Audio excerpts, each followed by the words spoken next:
Yo! Welcome back to...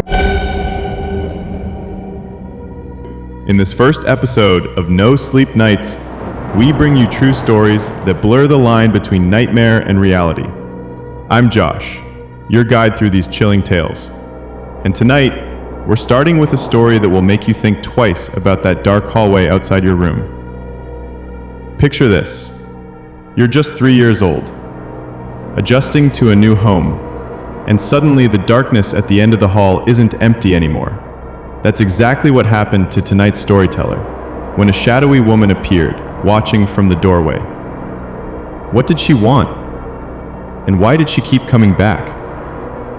It's a tale of childhood fear, family secrets, and a presence that may have never truly left.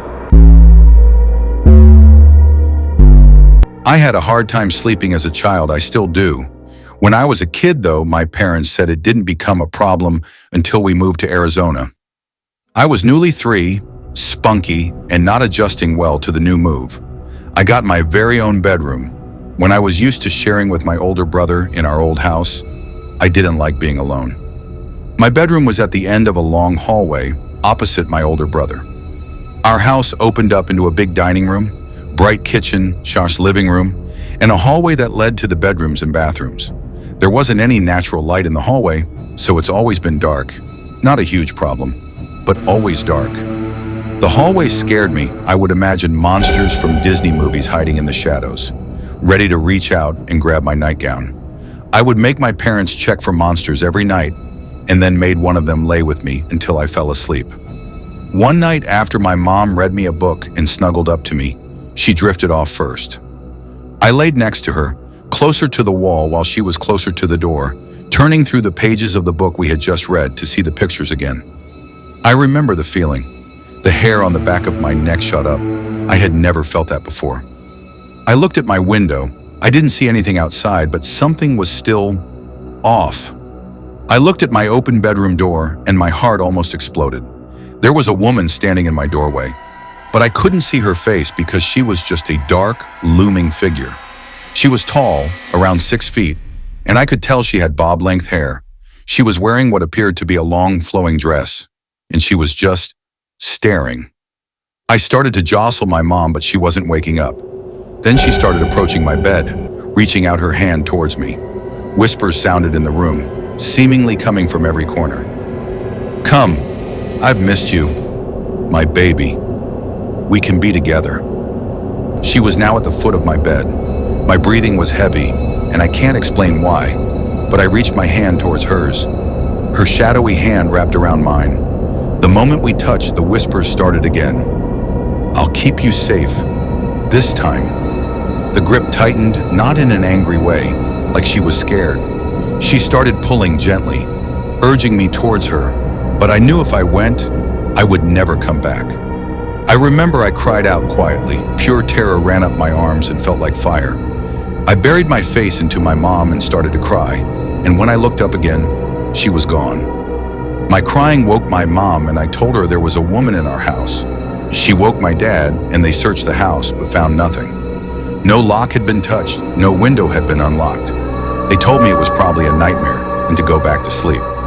I believed that for a few days, but in the back of my mind I knew I wasn't dreaming. Years and years went by. I never got another visit from the tall woman, but sometimes I felt a chill when I was in the hallway, just for a second. Or I would feel a sweeping hand on my shoulder, like someone would touch you kindly to say hello. When I was 20, I was sitting with my mom in the backyard chatting, when I brought up the tall woman and asked if she remembered that night. She was quiet for a moment and said she did, and surprisingly, asked what else I remembered. I described her appearance, how I felt, how my mom didn't wake when I shook her. And my mom was staring off in the distance, contemplative look on her face. "I didn't tell you because you were so little. I didn't want to scare you, but I've seen the woman you're describing," my mom stated. My mouth opened slightly. I was shocked. My mom took a long sip from her tea and looked at me. "I have seen her.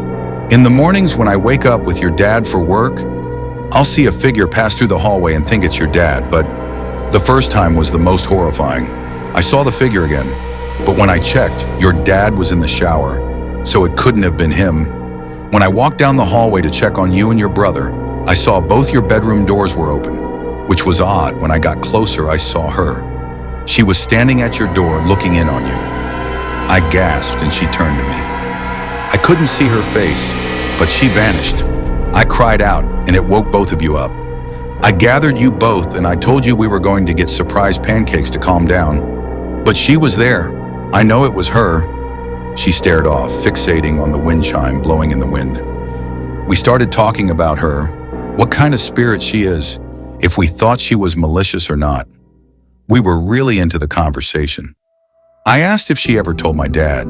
She said she didn't. My dad is not religious, doesn't believe in ghosts, nothing of the supernatural sort. She said she wasn't sure how he would respond to her, so she just kept it to herself because the spirit didn't feel angry to her.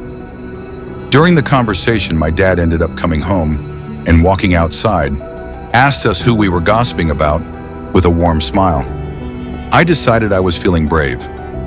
We were talking about something I thought I saw when I was little, a shadowy woman in the hallway. He was still, his eyes went wide. You both have seen her too?